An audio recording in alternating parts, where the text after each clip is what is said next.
Seorang ibu bilang begini, yang punya tempat itu. Lain kali boleh nggak kalian kesini? Sudah nggak usah firman-firmanan, kita hanya mau makanannya. Seketika itu hati saya hancur, Bapak Ibu. Setiap Jumat saya itu pergi ke sana dengan teman-teman, menyisihkan waktu. Saat teman-teman pergi ke mall, kami pergi melayani di sana. Bayangkan berapa lama, berbulan-bulan kami melayani di sana. Pribadi depan ditolak mentah-mentahan. Sudah tidak usah datang firman-firmanan lagi. Datang dengan makanan aja. Yang kita mau loh makanannya. Bukan firmannya, bukan jasa Anda.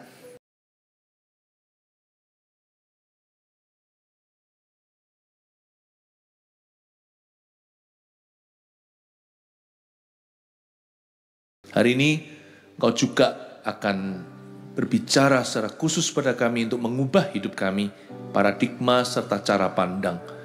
Kami berdoa supaya kami bertumbuh dewasa dalam iman. Pakailah setiap hamba-hambamu ini yang menyampaikan firman-Mu, ya Tuhan, yang menyampaikan hati dan pikiran-Mu. Tuhan Yesus, tutup bungkus kami semua, seluruh jemaat dengan darah Kristus. Dan sembunyikan kami, para hamba-hamba Tuhan, di balik salib-Mu yang mulia itu. Kami mengasihi-Mu, kami siap untuk Kau berkati. Di dalam nama Yesus, yang siap katakan, amin. God bless you. Puji Tuhan. Silakan duduk. Tiap live streaming minggu pertama saya pasti mengupdate gereja mana yang berdiri baru. Kita baru saja Agustus ini menahbiskan satu gereja lokal secara sah. Udah ada gembala sidangnya juga. Penahbisan GMS Kota Baru Parayangan. Kita kasih tepuk tangan untuk mereka. Puji Tuhan. Saya juga mau ingatkan kalau hari ini di Surabaya dan juga di kota-kota regional atau GMS regional ada AOG Hub. Booth-nya ada di depan di foyer reception area. Anda bukan di reception, kalau di sini di rooftop di luar sini ya. Nanti Anda cari itu. Itu adalah booth untuk mengkonekkan anak-anak Anda, anak-anak kita yang sekolah luar kota, luar pulau, luar negeri. Supaya mereka nggak hilang lagi. Itu booth untuk mengkonekkan mereka dengan AOG di kota-kota itu. Atau penggembalaan muda-mudi gereja ini. Pakai fasilitas itu. So anak-anak kita mau terus dituntun Yesus. Saya mau hari ini mempersiapkan dulu jalannya untuk firman Tuhan. 2003 saya mengalami perjumpaan dengan Tuhan Yesus. Dalam perjumpaan itu saya terima visi untuk mendirikan 1000 gereja lokal yang kuat dengan 1 juta murid Kristus. Sepanjang perjalanan, terus-menerus saya bergumul dengan Tuhan. Dan Tuhan pernah bertanya kepada saya, gereja seperti apa atau semacam apa yang hendak kau dirikan bersama dengan aku atau untukku? Pertanyaan itu tidak mengganggu, tetapi pertanyaan itu tidak boleh kita sembarang. Saya tidak boleh sembarang menjawabnya. Saya gumulkan sungguhan. Keluar yang namanya blueprint atau DNA gereja kita, GMS banget. Di antaranya yang menjadi komitmen kita bersama adalah membangun gereja yang jemaatnya maupun pendeta-pendetanya itu punya humble spirit, berhati hamba, nggak banyak gaya. Yang pikirannya hanyalah melayani jiwa-jiwa, murni saja. Tidak ada perasaan aku berhak atas satu wilayah pelayanan atau membanggakan jasanya. Kepingin, pokoknya gereja yang penuh dekorasinya dengan spirit of humility atau kerendahan hati. Yang terbeban buat jiwa-jiwa. Tetapi gak hanya berhenti di sana. Menggebu-gebu di dada nih rasanya ingin sekali gereja kita itu seperti Yesus. Yesus peduli, GMS juga harus peduli. Pedulikan orang-orang miskin, orang-orang lemah, mereka yang sengsara. Itulah sebabnya GMS peduli dilahirkan. Tahun 2020 terutama, yayasan itu. Dan kita bergerak cepat. Dengan cepat setiap tahun kita membuat sesuatu dampak yang pasti. Nah, izinkan saya di kebaktian ini, di pertengahan tahun ini, untuk bisa memberikan rekap.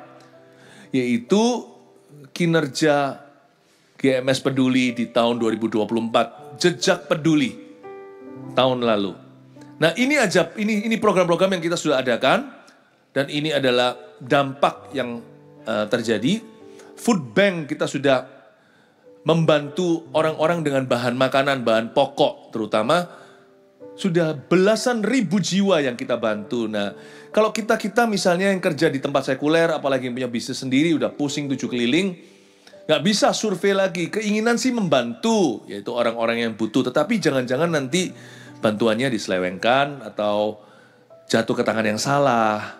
Puji Tuhan untuk yayasan ini yang sudah didirikan, sehingga kita itu survei terus, memastikan bahwa setiap bantuan jemaat dalam bentuk apapun juga itu jatuh ke tangan yang sungguh-sungguh membutuhkan dan sampai ke usernya. Nah, saya bersyukur sekali dengan angka ini. Berarti kita sungguh-sungguh telah membantu banyak rumah tangga. Peduli Kesehatan 7.495 orang-orang yang menerima pengobatan gratis beraneka ragam dari GMS Peduli. Nah, kita bersyukur untuk gerakan ini. Paling kasihan itu kadang-kadang kita lihat ya, bukan orang lapar tapi orang sakit. Sama-sama sih membutuhkan. Nah, itu kita terus bekerja. Dan ini adalah gereja yang kita mau bangun, yang terus bergerak. Memberitakan Injil nomor 1, tapi sekaligus kita juga mengentaskan berbagai macam kebutuhan. Tahukah bahwa lewat GMS Peduli kita sudah menyekolahkan dengan beasiswa 346 siswa tahun lalu? Semoga tahun ini lebih lagi. Senang lihat anak-anak muda, anak-anak kecil itu bisa sekolah. Dan kita juga pantau nilainya, jadi nggak ngawur ya. Hanya dikasih bantuan, tapi nggak sekolah beneran. Sekolah sungguhan. Dan puji Tuhan, itu yang kita sudah lakukan. Peduli bencana, waktu terjadi malapetaka, bencana alam, kita selalu berbuat sesuatu. Lalu peduli hamba Tuhan. Ini bukan hamba-hamba Tuhan GMS, tapi hamba-hamba Tuhan non-GMS, khususnya dari gereja-gereja yang sangat-sangat membutuhkan. Pastor-pastornya kita take care. GMS itu membantu gereja-gereja lain, khususnya, cuman kita kan tidak bisa ceritakan satu-satu karena masing-masing mereka nanti bisa rasa gimana kalau kita bantu kan tangan kanan membantu tangan kiri, nggak usah tahu. Tapi ini perlu untuk memberikan laporan kepada Anda bahwa apa yang kita lakukan untuk gereja-gereja kecil. Dan termasuk hamba-hamba Tuhannya kita kasih Alkitab, kita kasih bala bantuan, dana, kita kasih apa yang mereka butuhkan sesuai dengan kebutuhan mereka. 445 gembala. Haleluya. Lalu peduli kota, ini juga beraneka ragam bantuan, termasuk kalau di Surabaya itu pasukan kuning dan sebagainya. Itu kita rekap semuanya 18.552. Lalu Kail untuk mandiri itu adalah mengajarkan skill-skill khusus seperti masak, seperti menjahit dan sebagainya dari anggota-anggota CG yang punya keahlian yang bisa mengajarkan. Kita nggak hanya memberi mereka ikan atau roti, tapi kita kasih mereka kail untuk mancing juga. Jadi puji Tuhan banyak orang hari ini bisa bekerja sendiri karena jemaat GMS yang peduli. Lalu warung peduli itu bedanya dengan food bank. Kalau dikasih bahan pokok, warung peduli itu makan di tempat. Kita kasih mereka makan, itu sudah ribuan orang yang sudah makan. Kadang-kadang mungkin di Indonesia kita nggak mikir tentang kelaparan, tapi makanan yang bergizi itu bisa kita beri.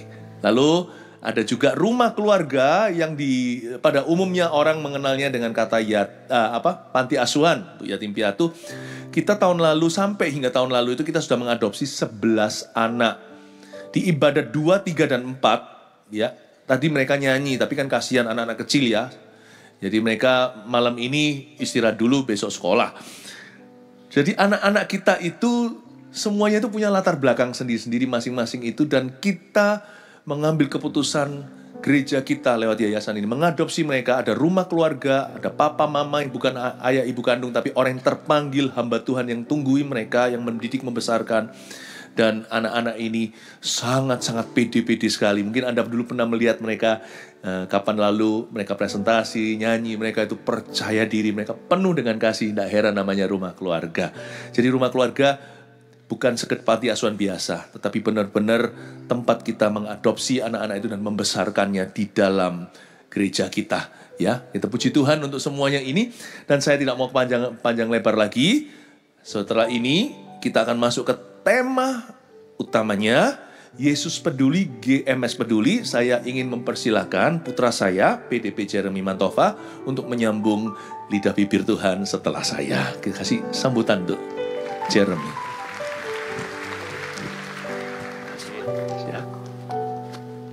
Shalom jemaat Tuhan, apa kabar?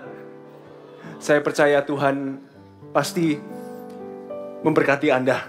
Dan juga tidak lupa menyapa semua yang menyaksikan lewat streaming. Saya percaya bahwa kasih Tuhan ada di sana. Dan bahwa kita dalam hadirat Tuhan yang sama. Bukan hanya kasih Tuhan yang di sana, tapi kasih kami juga yang di GMS Rooftop bersama dengan Anda. Mari kita beri mereka tepuk tangan yang paling meriah. Sepanjang hari, saya dan Pastor Philip kami membagikan isi hati Tuhan untuk minggu ini. Lebih tepatnya untuk musim ini di GMS. Sepanjang hari, judul besarnya adalah Yesus Peduli, GMS Peduli. Masing-masing cerita diambil dari sudut pandangnya Tuhan Yesus. Bagaimana Tuhan Yesus melayani. Jika Tuhan Yesus saja melayani, apalagi kita juga harus melayani. Di ibadah kelima saya akan membahas tentang Yesus menyembuhkan 10 orang kusta. Ini adalah cerita di mana Tuhan Yesus menyembuhkan orang-orang yang bahkan dianggap tidak layak oleh sesamanya. Tanpa lama-lama lagi, mari kita masuk ke dalam firman Tuhan di Lukas 17 ayat 11 sampai ke 14. Judulnya ke-10 orang kusta. Ayat 11. Permisi. Ayat 11. Dalam perjalanannya ke Yerusalem, Yesus menyusur perbatasan Samaria dan Galilea. Ketika ia memasuki suatu desa, datanglah 10 orang kusta menemui dia. Mereka tinggal berdiri agak jauh dan berteriak, "Yesus Guru, kasihanilah kami." Lalu ia memandang mereka dan berkata, "Pergilah, perlihatkanlah dirimu kepada imam-imam." Dan sementara mereka di tengah jalan, mereka menjadi tahir. Tuhan Yesus sedang dalam perjalanan pergi ke Yerusalem untuk melayani di sana. Saat Tuhan Yesus pergi ke Yerusalem, ia menyusur perbatasan Samaria dan Galilea. Yerusalem, Samaria, dan Galilea. Tiga-tiganya ini adalah kota yang bisa dibilang tidak nyaman bagi Tuhan Yesus. Di Yerusalem, Tuhan Yesus punya banyak musuh. Banyak yang memusuhi Tuhan Yesus. Di Samaria adalah tempat di mana orang-orang Yahudi di sana, bukan Yahudi sebenarnya, Samaria ini perkawinan campur. Jadi mereka dianggap sebagai bukan Yahudi, tapi juga bukan non-Yahudi. Jadi ada sedikit orang Yahudi itu benci dengan orang-orang Samaria. Kalau Yesus ke sana, coba orang bilang apa? Galilea, kampung halamannya. Di sana, ia melakukan mujizat, tapi tetap ia ditolak. Bukankah ini anaknya Yusuf? Hanya anak-anak seorang tukang kayu. Ini mah Sinyo itu, aku tahu papanya. Aku tahu saudara-saudaranya, saudara-saudarinya. Tiga-tiganya itu tidak nyaman. Tapi dalam perjalanan kehidupan Tuhan Yesus, ia tetap melayani meskipun tidak nyaman. Ia terus melayani sepanjang hari ini. Sebenarnya apa yang bisa ditangkap adalah Tuhan Yesus terus melayani. Walaupun itu mungkin tak nyaman baginya. Meskipun itu adalah sukacita terbesar di hatinya. Namun pasti ada ketidaknyamanannya. Baru jalan sedikit, disapa orang. "Pastor Yesus, tolong doakan saya." Baru jalan sedikit lagi, bahkan makan pun mereka tidak sempat. Markus 6 berkata. Tapi Tuhan Yesus tidak menganggap pelayanan sebagai suatu beban. Di ibadah sebelumnya tadi saya ceritakan testing. Saya pakai handheld aja, enggak apa-apa sih? Ya, ada di sana ya.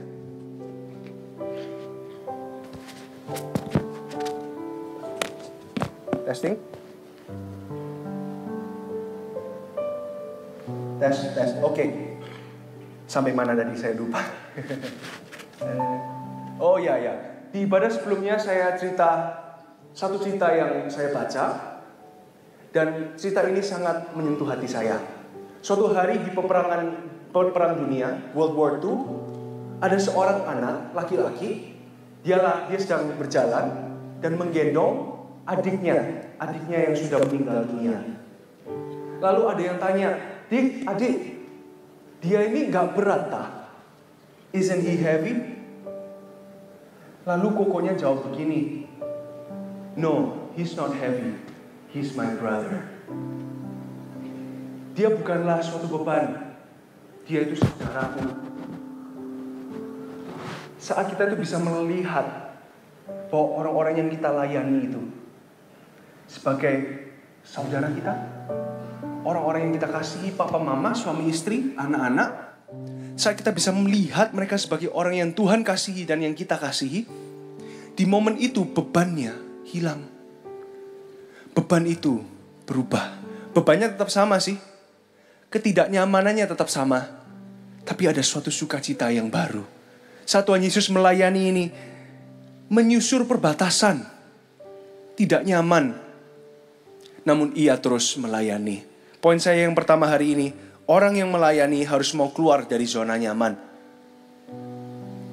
Tuhan Yesus itu dalam perjalanan hidupnya, dalam pelayanannya, berapa kali tertulis bahwa ia menanggalkan jubahnya? Berapa kali tertulis bahwa ia berhenti waktu saat ia mau pergi ke rumah Yairus contohnya. Ada seorang perempuan pendarahan. Ia berhenti. Ia menyisihkan waktu. Bukan hanya menyisihkan waktu, menyisihkan tenaga untuk melayani. Pelayanan itu bukan menyisahkan tenaga, tapi menyisihkan tenaga. Menyisahkan itu ini, gampang nanti aku sisa-sisanya, aku kalau sudah mulai, nanti ya berapa tahun lagi waktu aku sudah, berapa tahun sebelum meninggal dunia baru aku melayani. Itu artinya menyisahkan waktu. Tapi menyisihkan waktu dan tenaga adalah tindakan yang Tuhan Yesus lakukan dan menjadi teladan bagi kita hari ini. Tuhan Yesus dalam perjalanannya ke Yerusalem, Yesus menyusur perbatasan Samaria dan Galilea. Ia masuk ke dalam perbatasan-perbatasan. Saat kita itu keluar dalam zona nyaman, dari zona nyaman, Tuhan akan memakai kita untuk menyusuri perbatasan-perbatasan. Apa yang menjadi batasan manusia dengan Tuhan, kita akan menyusurinya. Batasan-batasan maksudnya apa? Batasan-batasan ini bisa berarti juga seorang ayah yang keras kepala contohnya. Ada batasannya. Gak bisa anak itu bicara tentang Tuhan Yesus kepada papanya. Itulah batasannya. Tapi dengan Tuhan Yesus, tuntunan Roh Kudus, kita akan menyusuri perbatasan itu. Kita akan bilang, "Pa, tiba-tiba dikasih hikmat dan dikasih urapan supaya Papa bisa membuka pikiran." Dan akhirnya benar, perbatasan itu akhirnya tidak menjadi batasan lagi. Saat kita melayani Tuhan itu bukan hanya membuka pikiran orang terhadap kita. Tuhan membuka hati. Tuhan akan menggiring kita ke orang-orang yang tepat, di waktu yang tepat, dengan alasan-alasan yang tepat. Dalam cerita ini, ayat 12, ketika ia memasuki suatu desa, datanglah 10 orang kusta. Kok bisa pas Tuhan Yesus sampai di titik itu, dan 10 orang kusta itu ada di sana? Itu pasti adalah tuntunan Roh Kudus, bukan? Roh Kudus akan menuntun bukan hanya untuk menyusuri perbatasan-perbatasan manusia, tapi juga untuk mempertemukan dengan orang-orang yang tepat, di waktu dan tempat yang tepat. Datanglah 10 orang kusta menemui dia, mereka berdiri agak jauh. Kenapa kok orang kusta berdiri agak jauh? Karena kusta adalah penyakit yang dianggap kutuk oleh orang-orang Yahudi. Saat orang terkena kusta, otomatis ia akan diusir dari rumah. Karena kusta tidak ada obatnya waktu itu. Diusir dari rumah. Kalau dia punya seorang suami contohnya, langsung diceraikan. Dianggap kamu ini dikutuki Tuhan. Mereka berdiri agak jauh. Mereka ini orang-orang yang dihindari oleh masyarakat. Mereka itu orang-orang yang ditertawakan oleh sesamanya. Bahkan mereka kalau berjalan itu harus pegang satu tongkat. Di tongkat itu ada loncengnya. Supaya setiap kali mereka masuk, cing, satu desa itu bisa tahu, kita jangan keluar, ada orang kusta di luar. Tapi mereka melihat Tuhan Yesus, mereka menemui dia, mereka tinggal berdiri agak jauh. Dan berteriak, "Yesus Guru, kasihanilah kami." Ada 10 orang kusta, tapi mereka bersatu hati. Kok bisa semuanya itu bilang, Yesus Guru kasihanilah kami? Apakah mereka janjian? No. Tapi karena mereka itu sehati. Saat saya melayani itu bukan hanya di gereja. Saya melayani juga di luar. Di kehidupan sehari-hari. Itu menjadi gaya hidup saya, melayani. Sebab itulah gaya hidup Tuhan Yesus. Teman saya pernah bilang begini, olahraga, gym is not a program, it is a lifestyle. Gym bukanlah sebuah program, melainkan sebuah gaya hidup. Melayani juga bukanlah program di gereja, bukan hanya itu. Tapi sebuah gaya hidup juga. Dalam pelayanan saya, pengalaman saya melayani, saya melihat bahwa orang-orang yang paling kompak adalah orang-orang dengan beban yang sama. Orang-orang ini kompak kok bisa, bebannya mereka sama, mereka 10-10-nya kena kusta. Mereka bersatu hati, namun bersatu hatinya bukan untuk memuliakan Tuhan, tapi untuk mengasihani diri sendiri. Yesus Tuhan, kasihanilah kami. Setiap kali saya melihat bagaimana mereka bersatu hati, tapi jauh dari Tuhan, itu membuat saya teringat bahwa gereja Tuhan harus semakin lebih bersatu lagi. Sebab beban kita sama, namun beban dalam konteks gereja bukanlah nasib. Tapi beban ini adalah beban ilahi. Orang-orang yang paling bersatu adalah orang-orang dengan beban yang sama. Saat beban kita itu sama, kita bergerak satu CG dengan lain-lainnya, bebannya sama, yaitu untuk jiwa-jiwa, pasti kita akan bergerak menyusuri perbatasan-perbatasan, dan Tuhan akan mempertemukan dengan orang-orang yang membutuhkan. Orang-orang kusta ini menemui dia, mereka tinggal berdiri agak jauh. Sebab mungkin mereka trauma. Mungkin mereka merasa tidak ada yang mau mendekati para kusta.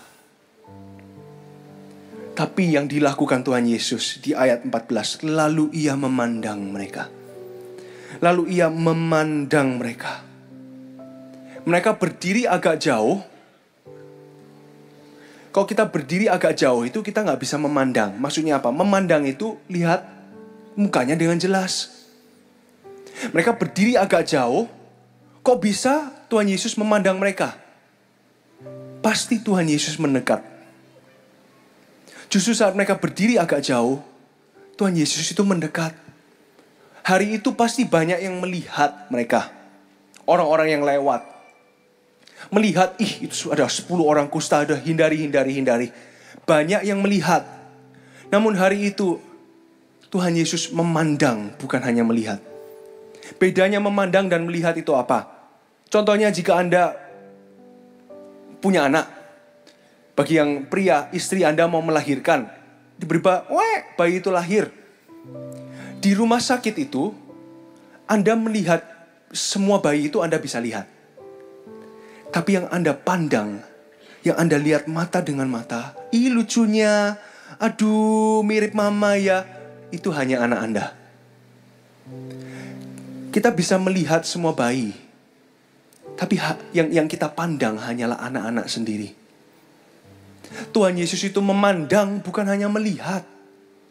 Banyak hari itu yang melihat masalah mereka, tapi Tuhan Yesus memandang.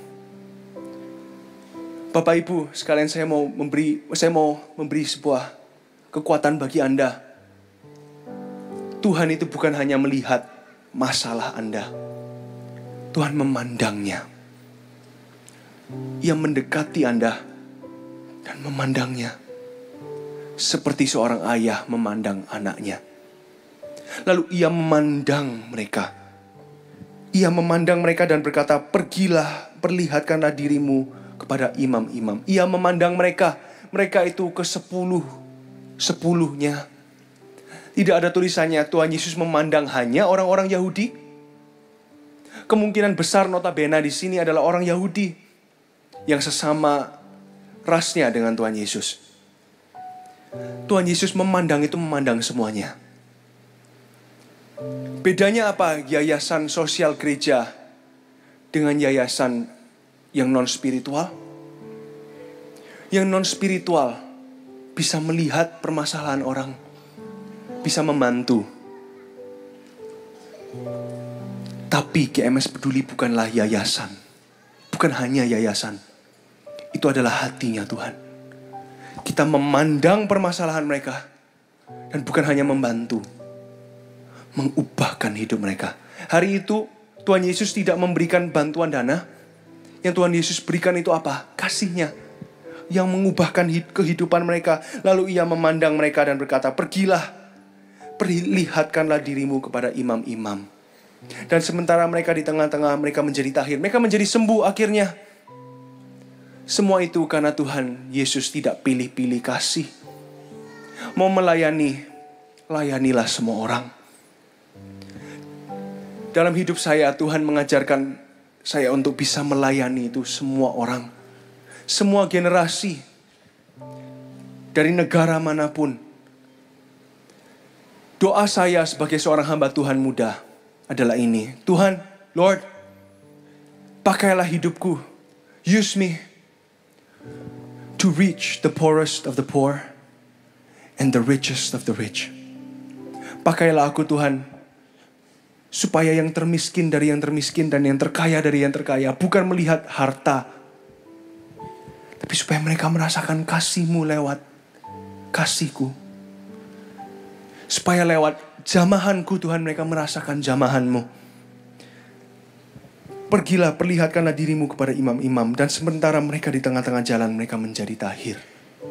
Semuanya sembuh. Tuhan Yesus tidak memilih siapa yang Ia berkati. Siapapun yang ada di depannya, Ia berkati. Poin saya yang kedua, orang yang melayani tidak boleh pilih-pilih siapa yang dilayaninya. Orang yang melayani tidak boleh bilang gini, aku hanya mau melayani usia tertentu. Aku hanya mau melayani di sini. Aku hanya mau melayani jika ada ini. Sebenarnya ada 1001 alasan sebenarnya untuk kita itu tidak melayani. Namun ada satu alasan untuk kita melayani, yaitu kasih Tuhan. 1001 alasan. Aku ini masih muda contohnya. Beberapa mungkin di sini bilang begitu. Aku ini masih fokus dulu sama usaha. Aku masih mau membahagiakan orang tua dulu baru nanti melayani. 1001 alasan. Namun selalu ada satu alasan untuk kita terus melayani, yaitu kasih Tuhan. Tuhan Yesus bukan hanya tidak pilih-pilih orang. Tuhan Yesus tidak pilih-pilih pelayanan. Tuhan Yesus itu melihat apa yang ada di depannya, apa yang mereka butuhkan. Dan Ia memenuhi kebutuhan itu. Siapapun yang Tuhan taruh di depan kehidupan Bapak Ibu Anda, siapapun yang di depan Anda, apa yang mereka butuhkan, itulah yang harus kita bagikan kepada mereka. Entah mereka butuh didengarkan, mereka butuh ditemani, mereka butuh seorang teman, entah mereka butuh bantuan. Apapun yang kebutuhan dia yang ada di depan kita. Seperti ini, 10 orang kusta itu gak main-main loh. Bukan hanya keluar dari zona nyaman. Coba bayangkan orang-orang ngomong apa ini? Tuhan Yesus kok mau dekat-dekat sama orang kusta? Jangan-jangan Yesus tertular nanti. Dia itu tidak takut tertular. Sebab Tuhan bukanlah Allah yang tertular dengan dosa. Dia Allah yang meniadakan dosa. Setiap kali dan di Alkitab, setiap kali Tuhan itu bersentuhan dengan seseorang, tidak pernah Tuhan Yesus itu ketularan penyakitnya loh. Selalu Tuhan Yesus itu meniadakan penyakitnya. Doa saya adalah, Tuhan biarkan hidupku menjadi terang. Barang siapa yang ditaruh di depanku tidak hidup dalam kegelapan lagi. Entah itu teman sebangku, teman di kantor, entah itu papa mama, atau bahkan anak dan pasangan sendiri. Tuhan Yesus tidak pilih-pilih siapa yang Ia akan layani. Ayat 15, seorang dari mereka ketika melihat bahwa ia telah sembuh, kembali sambil memuliakan Allah dengan suaranya dengan suara nyaring. Lalu tersungkur di depan kakinya dan mengucap syukur kepadanya. Orang itu adalah seorang Samaria. Lalu Yesus berkata, bukankah ke-10 orang tadi semuanya telah menjadi tahir? Di manakah yang 9 orang itu? Tidak adakah di antara mereka yang kembali untuk memuliakan Allah selain daripada orang asing ini? Lalu ia berkata kepada orang itu, berdirilah dan pergilah, imanmu telah menyelamatkan engkau. Seorang dari mereka, ayat 15, seorang dari mereka kembali. Ketika melihat bahwa ia telah sembuh, kembali sambil memuji Allah. Hari itu 90% orang yang Tuhan Yesus layani lupa dengan dia. 90% semuanya tidak mengingat jasanya. Beberapa kali saya pernah sekali pergi melayani di satu tempat, pergi dengan MSP. Kami bawa, setiap kali datang itu bawa makanan, kami layani dengan firman Tuhan. Saya pergi, lalu satu kali, pertama-pertama mereka tuh sangat membuka hati, mendengarkan firman, dijamah Tuhan, membuka hati untuk terima Tuhan beberapa. Hingga satu waktu, seorang ibu bilang begini, yang punya tempat itu. Lain kali boleh gak kalian kesini, sudah gak usah firman-firmanan, kita hanya mau makanannya. Seketika itu hati saya hancur, Bapak Ibu. Setiap Jumat saya itu pergi ke sana dengan teman-teman, menyisihkan waktu. Saat teman-teman pergi ke mall, kami pergi melayani di sana. Bayangkan berapa lama, berbulan-bulan kami melayani di sana. Pribadi depan ditolak mentah-mentahan. Sudah gak usah datang firman-firmanan lagi, datang dengan makanan aja. Yang kita mau loh makanannya, bukan firmannya, bukan jasa Anda. Hati saya hancur.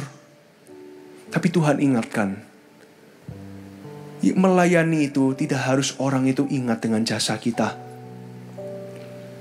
Yang penting hanyalah Tuhan ingat dengan jasa kita. Semua sakit dan derita melayani yang dialami di bumi semua akan sirna saat kita masuk ke sorga dan Tuhan berkata, hai hambaku yang baik dan setia.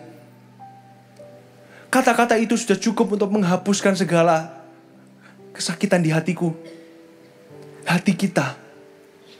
Tuhan itu tidak menuntut kita untuk menjadi sempurna. Apakah ada ayatnya, hai hambaku yang baik dan sempurna? Gak ada. Hai hambaku yang baik dan yang setia. Yang setia maksudnya apa? Yang tetap melayani meskipun ia dilupakan jasanya. Yang terus melayani meskipun hanya satu yang kembali. Dalam konteks ini, dalam cerita ini, hanya satu yang kembali. Hanya satu yang mengucap syukur. Poin saya yang ketiga, orang yang melayani harus siap untuk dilupakan jasanya. Orang yang melayani itu tidak harus kita diingat. Yang penting Tuhan Yesus diingat. Suatu hari waktu kita semua naik ke sorga, tidak ada mata yang tertuju pada kita. Semuanya akan tertuju pada Tuhan Yesus. Semua lidah akan mengaku, semua lutut kan bertelut bukan di hadapan kita, tapi di hadapan Tuhan kita. Asalkan Tuhanku diingat, I'm okay. Siap-siap dilupakan manusia. Salah satu tokoh Alkitab yang saya sangat kagumi adalah Musa. Kenapa? Karena Musa adalah seorang hamba Tuhan yang tidak mencari muka. Waktu ia turun dari Gunung Sinai, wajahnya bersinar, glowing. Bukan karena skincare, glowing karena kemuliaan Allah. Keluar cahaya dari mukanya. Tapi bagian ini yang membuat, yang menginspirasi saya. Lalu Musa, apa yang dilakukannya? Musa keluarkan handphonenya dan langsung Instagram live. Hai guys, hari ini kemuliaan Tuhan ada di aku. Wah, kemuliaan hanya bagi Tuhan. No, ia menutup mukanya. Ia ambil kain, ini tisu sih bukan kain. Dia tutup mukanya. Itulah hati melayani. Saya berdoa seperti ini, Tuhan pakailah aku dengan luar biasa. Tapi jangan sampai aku tahu. Pakailah aku dengan luar biasa Tuhan. Tapi jangan sampai aku tahu. Tangan kanan memberi, tangan kiri gak usah tahu, sembunyi aja. Pakailah aku Tuhan, tapi jangan sampai aku tahu. Melayani itu bisa juga sesimpel membantu orang. Salah satu pemakaian Tuhan di hidup saya yang saya pertamanya saya tak ketahui, tapi ada yang cerita ke saya. Pernah satu kali juga saya mengantri di satu tempat, lihat satu ibu-ibu itu bawa box banyak.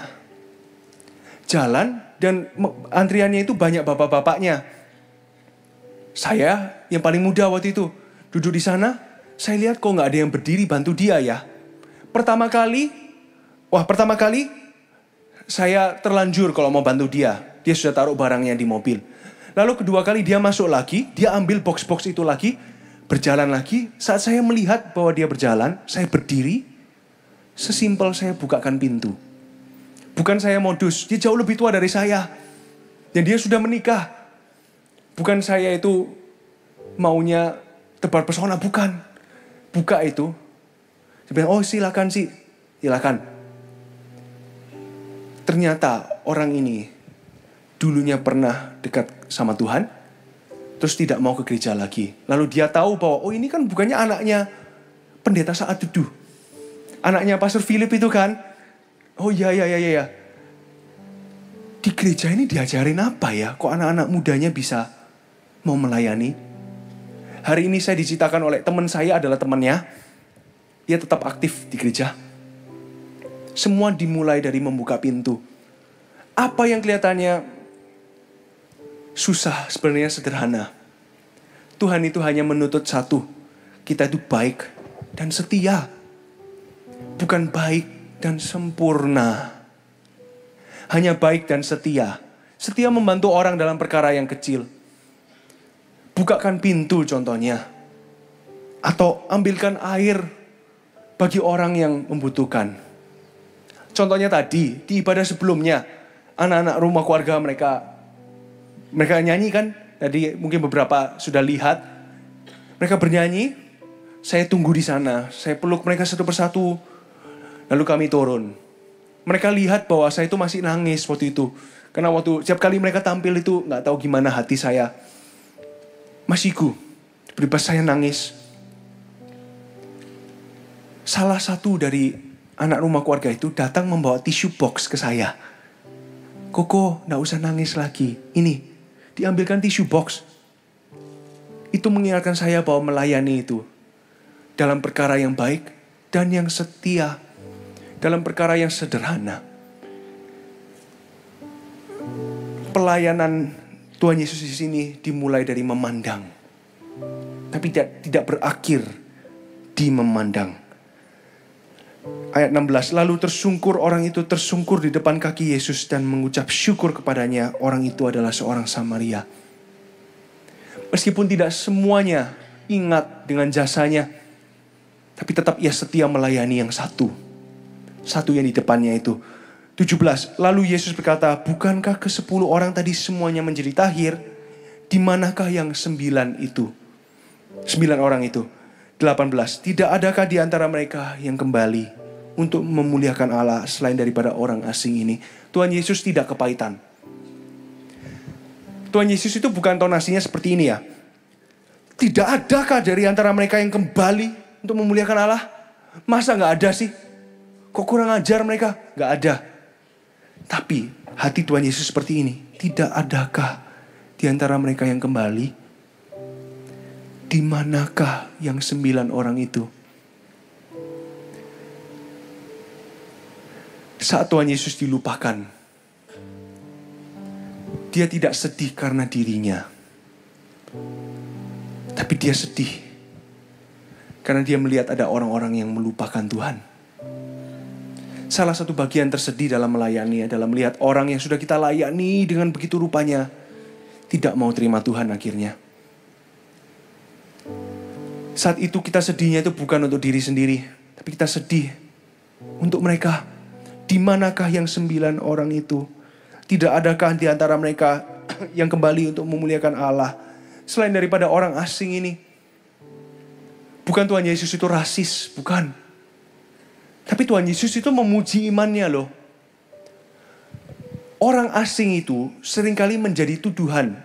Bukan tuduhan. Seringkali menjadi cercaan atas hidupnya. Saat ia lewat, orang asing, orang asing, orang asing. Tapi hari itu, Tuhan Yesus mengubah apa yang menjadi cercaan, menjadi pujian. Orang asing, kok bisa orang asing itu punya iman lebih dari orang-orang Yahudi yang notabene sudah mengenal Taurat sejak kecil? Hati Tuhan Yesus itu tidak kepahitan saat dilupakan. Tuhan Yesus itu, saat kita hidup dalam Tuhan Yesus, kita tidak bisa kepahitan. Hanya kita itu bisa kemanisan. Kemanapun kita pergi, orang merasakan lokasinya Tuhan. Orang yang melayani harus siap untuk dilupakan jasanya. Oleh siapa? Oleh orang yang kita layani. Tapi ada satu orang yang tak pernah melupakan jasa Anda. Yaitu Tuhan Yesus sendiri. Hambaku yang baik dan setia. Ayat 19. Lalu ia berkata kepada orang itu, berdirilah dan pergilah, imanmu telah menyelamatkan engkau. Saat ini saya kok yakin 100%. Orang itu kan tersungkur. Gak mungkin Tuhan Yesus bilang gini, berdirilah dan pergilah. Tapi pasti Tuhan Yesus ikut turun. Karena dia kan tersungkur. Pasti dia ikut turun. Menjamah orang itu. Dia bilang, hei, berdirilah dan pergilah. Imanmu menyelamatkan engkau. Hari itu orang itu bukan hanya menerima jawaban dari Tuhan, jawaban dari doanya. Ia menerima jamahan Tuhan. Bukanlah jawaban yang kuperlu, tapi jamahanmu. Bukanlah jawaban yang ku perlu, tapi jamahan yang ubahkanku. Bukan jawaban terkadang yang orang butuhkan, tapi jamahan Tuhan. Hari ini Tuhan Yesus sudah tidak tinggal di bumi, meskipun rohnya tetap ada di sini, Roh Kudus tetap ada di sini.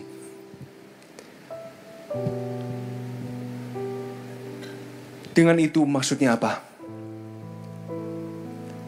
Kalau kita mau melayani, mau orang-orang merasakan jamahan Tuhan, pinjamkan tangan Anda untuk menjadi tangannya. Pinjamkan mata Anda untuk menjadi matanya. Untuk memandang masalah orang-orang di sekitar Anda. Dan saat orang bersentuhan dengan Anda, mereka merasakan jamahan Tuhan. 3 poin ini, Bapak Ibu bisa bawa pulang, direnungi dan dihidupi.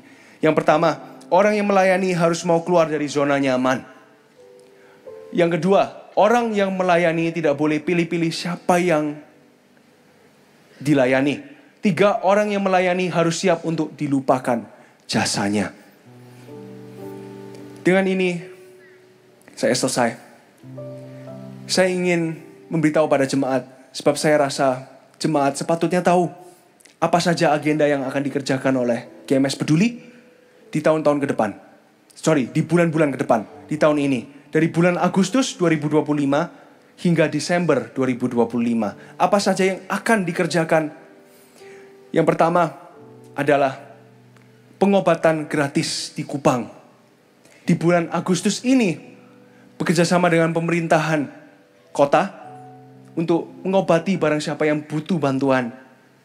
Entah itu vaksin, donor darah, dan lain-lainnya. Setelah itu pemberkatan nikah raya di Sorong dan di Jayapura. Barang siapa suami istri yang belum diberkati di dalam berkat Tuhan Yesus, di dalam secara Kristen. Selama ini diberkati secara adat, tapi belum secara Kristen di dalam nama Tuhan Yesus. Nanti akan diadakan di Sorong September 2025 dan Oktober 2025. Dan yang terakhir, aksi Natal Food Bank seluruh Indonesia.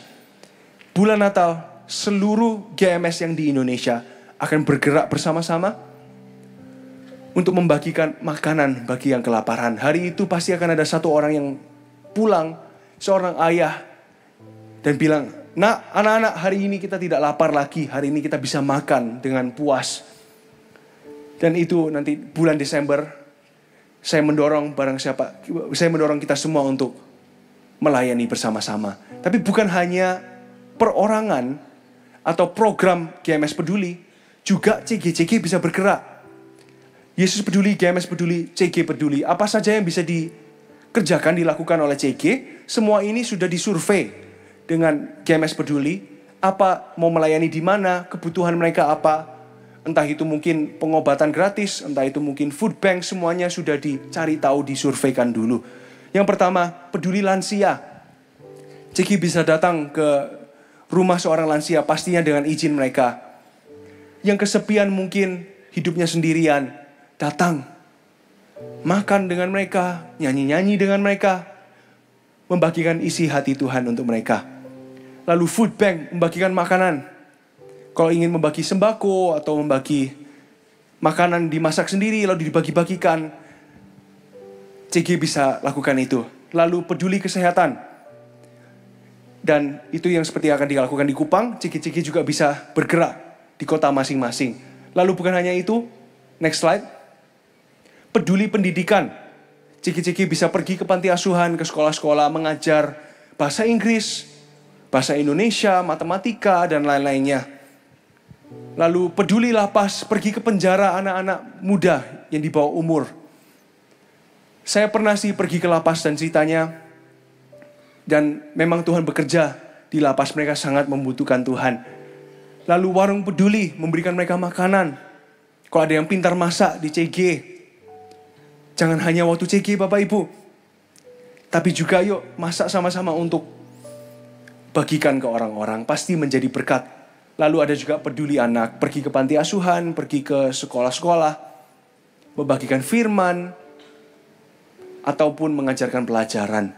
Masing-masing ini CG bisa lakukan. Jika Anda ingin tahu lebih tentang GMS Peduli, Anda bisa pergi ke booth GMS Peduli. Di gereja lokal masing-masing juga ada. Di GMS Rooftop di sebelah luar, di depannya welcome, di depan area depan welcome lounge. Atau barang siapa yang menonton secara online, tidak secara onsite, bisa scan QR code ini. Sebab kami ingin tahu lebih tentang kami ingin Anda tahu lebih tentang GMS Peduli. Seperti saya janjikan tadi, dengan ini saya selesai, tapi maafkan, saya seorang mantova jadi pasti overtime. Saya bilang akan selesai, belum tentu saya akan selesai. Saya kok tergerak juga untuk menceritakan satu cerita ini terakhir. Seperti yang saya ceritakan, kami pernah pergi ke lapas, penjara anak-anak muda, sekitar 17 dan 21 usianya. Sekitar ada 100 anak muda di lapas itu, laki-laki semuanya. Dalam kasus-kasusnya, ada yang ditahan karena pembunuhan, pemerkosaan, narkoba, dan lain-lainnya. Kami pergi dari Surabaya karena juga ada beberapa anak muda dari Amerika pergi ke Indonesia untuk melayani bersama dengan GMS Peduli. Kami pergi dari Surabaya, pergi all the way ke Blitar. Di Blitar itu perjalanannya panjang, 4 jam. Saya ini gampang mual di mobil. Jadi sampai di Blitar, waktu keluar itu kami semua pusing dan mau muntah.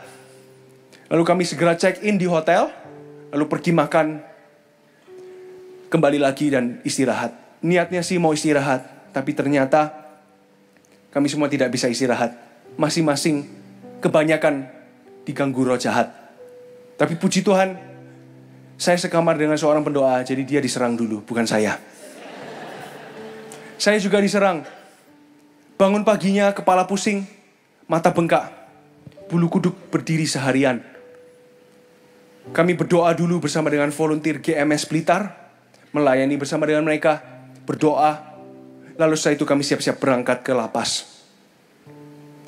Kami berangkat ke lapas.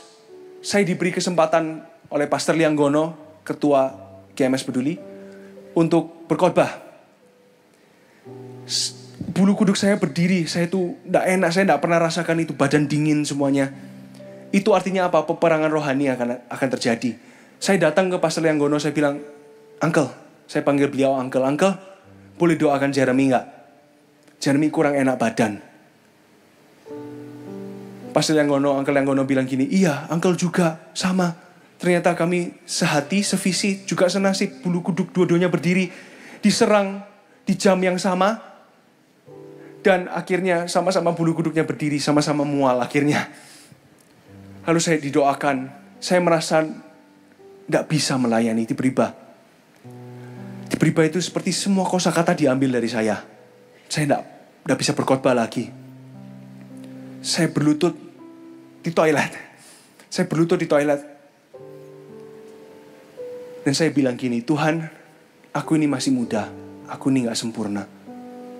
Aku gak bisa lakukan ini. I cannot do this on my own. Bekerja samalah dengan aku ya Tuhan. Aku ini gak sempurna. Lalu Tuhan berkata, get up. Berdiri. It is never about your presentation. It is always about my presence. Bukan tentang kefasihanmu, tapi tentang hadiratku. Pergilah. Hadiratku menyertaimu. Saya keluar dari toilet itu dengan bangga. Dengan penuh keyakinan bahwa Tuhan beserta. Saya ambil mic-nya, diberi larangan tidak boleh bawa Alkitab. Pengkhotbah tidak boleh bawa Alkitab itu, tidak boleh membawa senjatanya. Sama dengan pahlawan tidak boleh membawa senjatanya. Dan juga tidak boleh menyebutkan nama Yesus. Saya bingung gimana caranya, tapi saya ambil mic-nya. Saya gak pikir dua kali. Saya melangkah dulu, pikirnya nanti. Tuhan kasih hikmat. Saya bilang begini, ada sebuah dongeng yang saya mau ceritakan pada setiap Anda.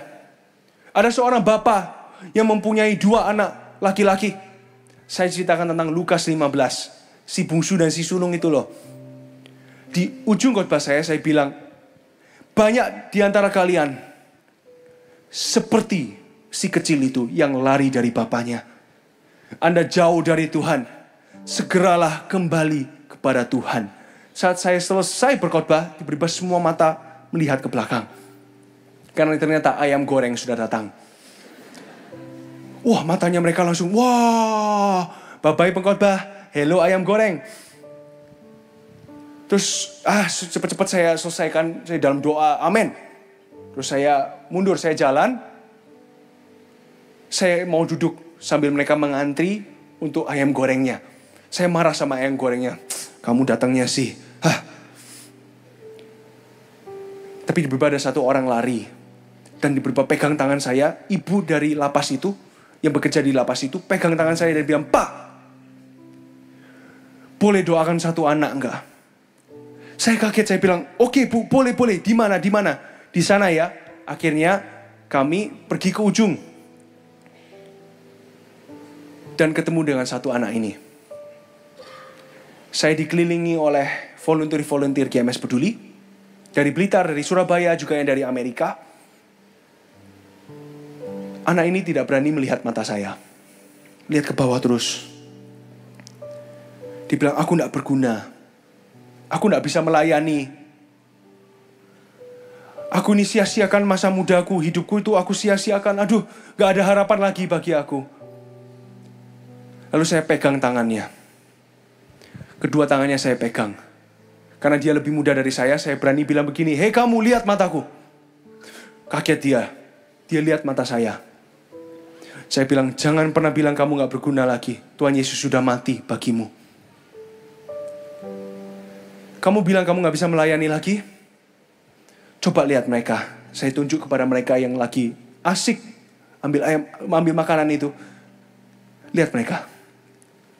Kami ini tidak tinggal di Blitar. Kami tidak tinggal di lapas ini. Kami gak bisa melayani mereka setiap hari. Tapi kamu bisa. Berjanji kepada Tuhan dan kepada saya bahwa engkau akan jaga hidup ya. Bahwa engkau akan melayani nanti waktu kamu bebas. Kamu melayani Tuhan di gerejamu. Tapi mulai dari sekarang layanilah teman-teman di lapas. Ia lihat saya sambil bilang iya. Lalu saya peluk. Saat saya peluk itu, ia mulai menangis. Saya peluk. Benar-benar saya itu tidak bisa kepikiran kata-kata apalagi selain 3 kata ini. Tuhan Yesus mengasihimu. Tuhan Yesus mengasihimu. Saya peluk aja, Tuhan Yesus mengasihimu. Tuhan Yesus mengasihimu. Tuhan Yesus mengasihimu. Lalu, amin. Dia kembali. Saya bilang, kamu pasti lapar. Ayo, kamu ambil makanan. Dia yang terakhir yang ambil. Saya mundur. Saya peluk dia terakhir kalinya, saya mundur. Lalu tiba-tiba satu orang dari Amerika, teman saya, lari dan peluk saya. Brak, tinggi besar badannya. Tapi nangis seperti bayi. Dia bilang, I was that lost one. Dahulu akulah yang hilang itu. Sambil saya peluk dia, saya bilang, brother, aren't we all? Bukankah kita semua satu yang hilang itu? Tiba-tiba ayat ini muncul. Bukankah aku meninggalkan yang 99? Beneran 99 itu akhirnya tidak terima Tuhan. Demi mencari yang satu. Dari sana saya mengerti isi hati Tuhan bagi GMS Peduli. Yaitu untuk mencari yang satu itu. Siapa yang membutuhkan jamahan Tuhan. Ujung dari GMS Peduli adalah ini. Ayat 19. Lalu ia berkata kepada orang itu, berdirilah dan pergilah, imanmu telah menyelamatkan engkau. Ujung dari GMS Peduli adalah untuk keselamatan jiwa-jiwa. Demi Tuhan dan demi gerejanya. I love you all. Saya menyerahkan kembali ke Pastor Philip. Thank you, Jeremy.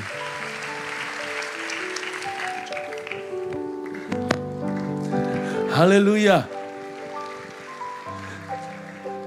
Terima kasih Tuhan. Tuhan, kami mendengar suara-Mu. Kami merasakan kasih-Mu. Kami ingin hidup kami Kau pakai sebagai kepanjangan tangan-Mu. Dalam segala kelemahan kami percaya Tuhan sanggup pakai siapa saja. Asal hati kami menyadari panggilan-Mu itu dan kami mau. Kami ingin sekali dan rindu sekali ya Tuhan untuk melayani-Mu dan melayani sesama kami. Pakai gereja ini, pakai hidup kami, pakai keluarga kami, masa muda, masa tua kami, masa depan kami, dan pekerjaan kami. Kami berdoa supaya di hari yang istimewa hari Tuhan ini, Tuhan berbicara dengan crispy clear, dengan jelas sekali, memanggil kami untuk peduli. Bapa, pakailah jemaat ini, berkenanlah untuk terus mengurapi GMS yang Kau percayakan pada kami. Setiap jemaatnya Kau pilih. Terima kasih Bapa. Terima kasih Tuhan, semua itu hanyalah pinjaman.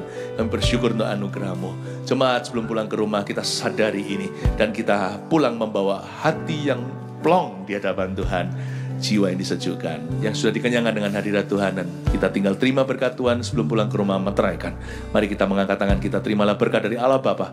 Kasih setia dari Tuhan Yesus. Pengurapan yang dahsyat. Dan persekutuan yang intim dengan Roh Kudus menyertai-Mu dalam pekerjaan-Mu sehari-hari dari sekarang sampai Tuhan datang. Di dalam nama Yesus, bawa damai sejahtera. Haleluya. Amin.